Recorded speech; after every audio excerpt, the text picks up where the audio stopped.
Did you get enough rain? Or are you now longing for a sunshine? There's an effective balance between sunshine and effective rain. Let it be there in your life all the time. Welcome once again to News Analysis. News Analysis, a weekly magazine on current affairs. To begin with, the main points in a nutshell. German circumcision ban. Is it parents' right to choose? Syria unrest. Kofi Annan shocked at Tremseh atrocities. Russian parliament adopts NGO foreign agents bill. Female Afghan politician Hanifa Safi killed. 4 arrested over assault of a girl in Assam state. US tightens sanctions over Iran nuclear program. And now the news in detail. German circumcision ban is a parent's right or choice. A ban on circumcision in Germany has shocked the nation's Jews and Muslims. The right to parents to make decisions for their children is now under the spotlight. A court ruling in Germany effectively banning circumcision has united Jews and Muslims in anger, and they are backed by the country's main medical association. Muslims have warned that the devout will take sons abroad to be circumcised. We think that it is possible that Muslimic parents go abroad or go somewhere else in the back rooms of some I don't know, practices. Jews have pointed out that attacks on Jewish religious rituals have been an unfortunate part of European history since the Roman times, and they are dismayed by the latest ban. The German government has been stung by the reaction. Chancellor Merkel's spokesman said the circumcision must be possible in Germany, though he didn't say whether the law would be changed or clarified by a higher court. The ruling by the District Court Cologne says circumcision for the purpose of religious upbringing constitutes a violation of physical integrity. The judgment added the child's body is permanently and irreparably changed by the circumcision. This change conflicts with the child's interest of later being able to make his own decision on his religious affiliation. The case stemmed from circumcision on a 4-day-old Muslim boy who had been taken to hospital when complication developed. That unusually put the case into legal systems, and the doctor was prosecuted. As the charge put it, the doctor physically mistreated another person and injured that person's health by means of a dangerous instrument. Traditionally, it's a double-sided scalpel, which is very sharp and very smooth. In the end, he was cleared. The court decided that circumcision was illegal, but that doctor couldn't have been expected to have known this.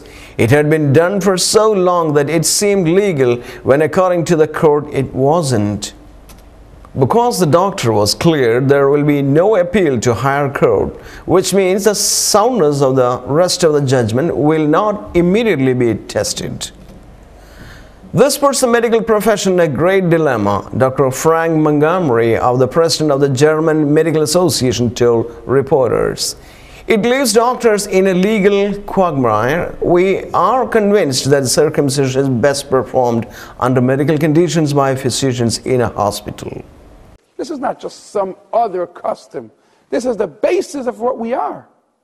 And therefore, it is absolutely of enormous importance that as quickly as possible, that the German government comes out with a clear statement and creates a situation, a law, a Rechtssicherheit, a clear law that circumcision is respected and accepted as part of religious freedom. Syria unrest. Kofi Annan shocked at Tremseh atrocities. UN and Arab League envoy for Syria, Kofi Annan, has said he's shocked and appalled at reports of mass killings in Syrian village of Tremseh. The UN said the confirmed intense fighting, including the use of tanks, helicopters and heavy artillery. Syrian state media claimed terrorist groups had massacred civilians, but activists blamed government forces and said 200 people had died. Later accounts suggested many of dead were rebel fighters. If the death toll in Tremseh is confirmed, it will be the bloodiest single event in Syrian conflict. The US, France, UK and all such countries condemn the violence and call for coordinated action from the UN Security Council.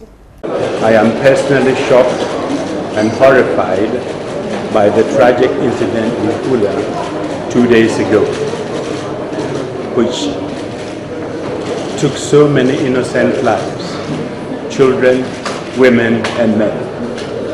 This was an appalling crime. The 6-point plan must be implemented comprehensively, and this is not happening today. I expect to have serious and frank discussions with President Bashar al-Assad. I also look forward to speaking with a range of other people and other actors while I'm here in the The mandate for the UN's observer mission to Syria expires on 20th of July, and council members are locked in debate about a new resolution which must be passed before the deadline if the mission is to be renewed. Reacting to the events in Tremseh, Mr. Annan said, "I am shocked and appalled by news coming out of the village Tremseh near Hama of intense fighting, significant casualties and confirmed use of heavy weaponry such as artillery, tanks and helicopters. I condemn these atrocities in the strongest possible terms." He said the government had violated the 6-point peace plan it agreed to earlier this year. Mr. Annan said US observers were ready to travel to Tremseh to investigate the killings. The head of the UN supervision mission in Syria, UNSMIS, Major General Robert Mood, said this could only take place when there is a credible ceasefire. Russian Parliament adopts NGO Foreign Agents Bill. Russia's lower house of parliament has adopted a controversial bill that labels foreign-funded non-governmental organizations as foreign agents. The upper house and President Vladimir Putin are now expected to turn the bill into law. Approval in largely pro-Putin Duma lower house was overwhelming. Human rights activists have condemned the bill, saying it's a tool to crush dissent. The Duma also voted to impose big fines for libel or slander. Journalists from some leading Russian news outlet demonstrated outside the Duma against the new libel law, which envisages fines up to 5 million rubles for offenders. They warned that it would bring extra pressure on the media. The NGO will require all the relevant NGOs materials to include the phrase foreign agents. The term carries a Soviet-era negative chain in Russia, suggesting spying correspondency. The Kremlin says the bill is needed to protect Russia from outside attempts to influence internal politics. Some NGOs complain that they have to seek funding from abroad because they cannot get it from Russian state. There are also fears that the bill could be used to restrict independent election monitoring. Prime Minister Dmitry Medvedev has said the state funding would be increased for NGOs whose activity as a whole is deemed useful and positive for our country. Under the bill, foreign-funded NGOs involved in politics will also have to undergo financial audits and issue twice-yearly reports on their activities. Failure to comply will be punishable by heavy fines or even 2-year prison sentence. Because we are telling the truth about what we are doing. For example, Transparency International, they tell the truth about the real level of corruption in the highest level of power in Russia.